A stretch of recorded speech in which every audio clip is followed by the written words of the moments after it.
our Apostle Matthew Priest, how to lay down at the cross.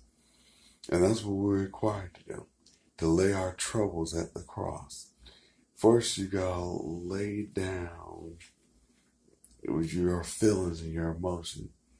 You gotta lay down whatever the pain in your heart.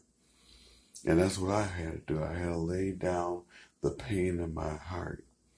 I had to lay it down at the cross of Jesus.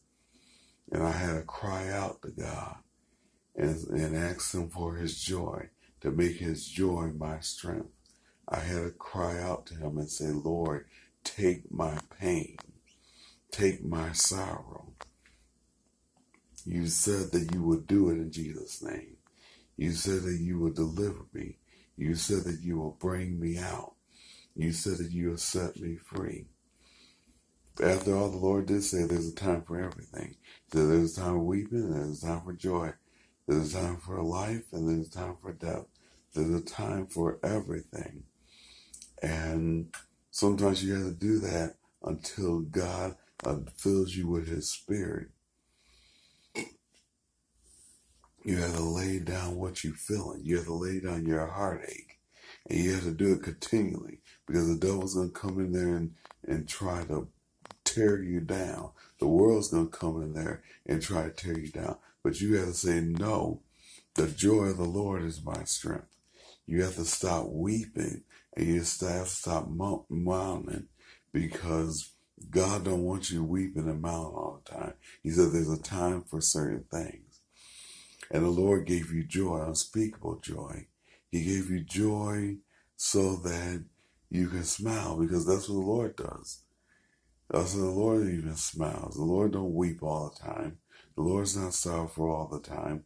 The Lord is about joy and love and peace and happiness. And God is about doing the things that are necessary to enjoy life. And they did say even laughter. That's why I said laughter is the best medicine. But don't you know, when people do laugh, it does something to you. It makes you joyful, it makes you happy, it makes you hopeful, it makes you love more. It brings back humanity to you.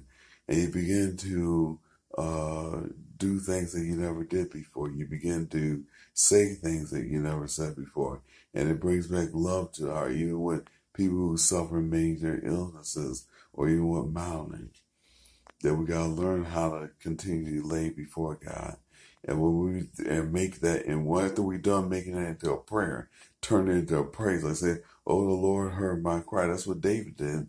He moaned and he prayed about it. Then he turned it into a praise. And he started saying, I love the Lord because he heard my cry. He pitied every groan. And that's what David said, that he turned it, and that's what he did. He turned his prayer into a praise. And that's what we got to learn how to do.